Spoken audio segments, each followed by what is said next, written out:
셰익스피어의 햄릿. 아마 들어보셨을 텐데요. 한 남자의 복수, 이게 대체 어떻게 한 나라 전체를 피로 물들였을까요? 역사상 가장 유명한 비극이죠.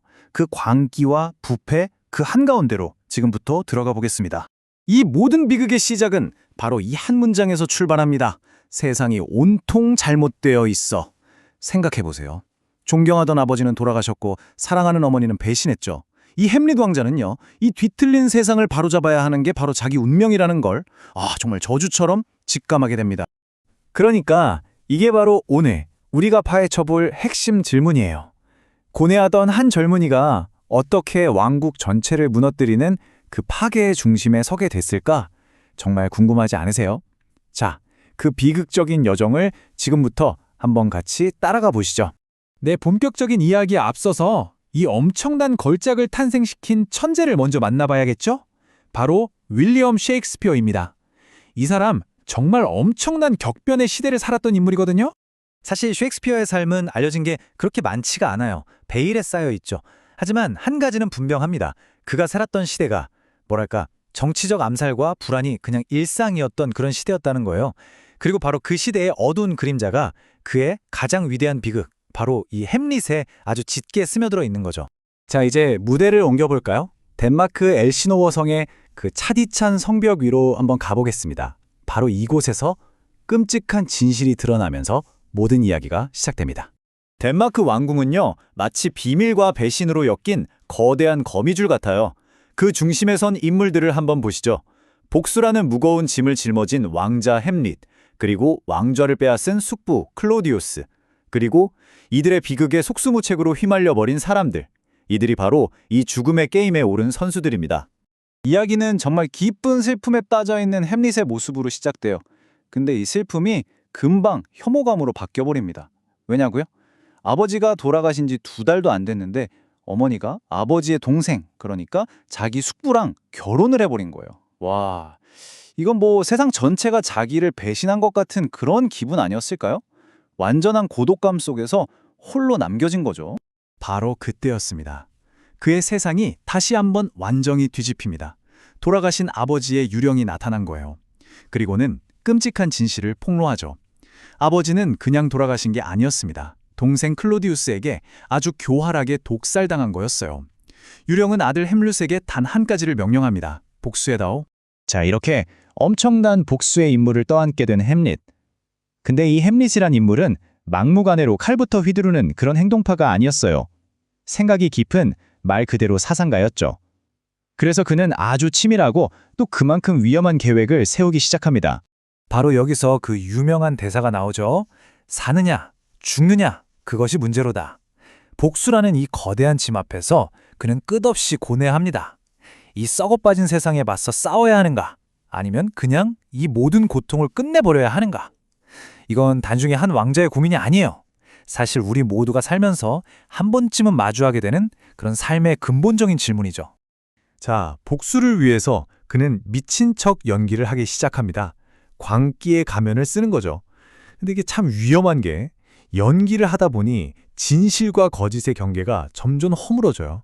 자기가 사랑하는 여인 오필리아에게 수녀원으로나 가버려 하면서 막 잔인하게 밀어내잖아요. 이 장면을 보면 알 수 있어요. 그의 광기가 자신을 지키는 방패인 동시에 주변 사람들을 심지어 자기 자신까지 파괴하는 날카로운 무기가 되어버렸다는 걸요. 햄릿은 칼 대신에 연극을 무기로 꺼내듭니다. 이게 바로 그 유명한 쥐덫 계획이에요. 정말 기발하죠? 떠돌이 극단을 불러다가 클로디우스가 아버지를 죽인 그 범행 장면을 그대로 재현하는 연극을 올리는 겁니다. 그리고는 뭘 하느냐? 클로디우스의 얼굴만 뚫어지게 쳐다보는 거죠. 그의 반응을 보고 죄를 확신하려는 아주 교묘한 심리전인 셈입니다.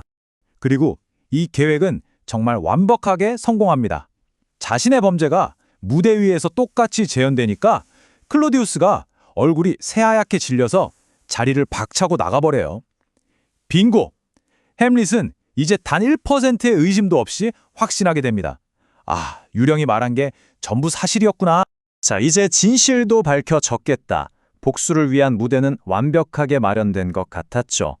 하지만 바로 이 순간 햄릿의 치명적인 실수 하나가 왕국 전체를 걷잡을 수 없는 혼돈 속으로 밀어넣고 맙니다. 진실을 확인하고 흥분한 바로 그 순간이었어요. 햄릿은 정말 돌이킬 수 없는 실수를 저지릅니다. 어머니 방 커튼 뒤에 누가 숨어서 엿듣고 있었는데 그걸 클로디우스라고 착각한 거죠.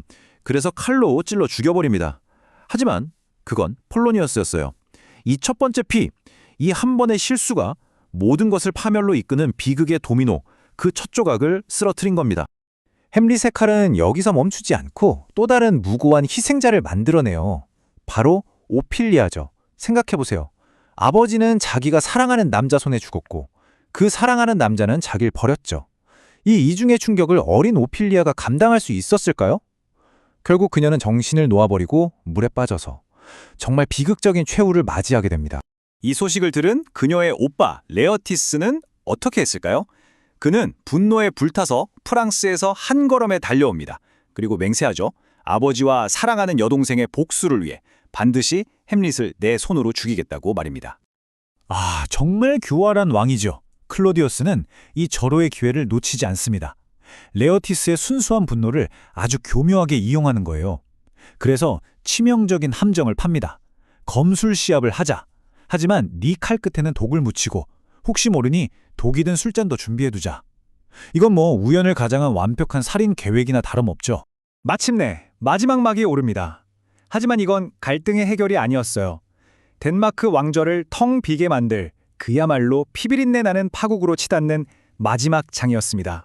마지막 결투는요, 정말 끔찍한 대학살이 되어버립니다. 어머니 거트루드가 아들을 위해 준비된 독이 든 술잔을 마셔버리고요. 레어티스와 햄릿은 서로의 독 묻은 칼에 찔리고 맙니다. 클로디어스가 그토록 완벽하다고 믿었던 그 덫이 결국 자기 자신을 포함한 왕족 모두를 파멸로 이끌어버린 거죠. 정말 끔찍한 아이러니입니다. 그리고 햄릿의 마지막 말, 나머지는 침묵. 죽음의 문턱에서 그는 유일한 친구 호레이쇼에게 마지막 부탁을 남깁니다. 살아서 이 모든 비극의 진실을, 내 이야기를 세상에 전해다오.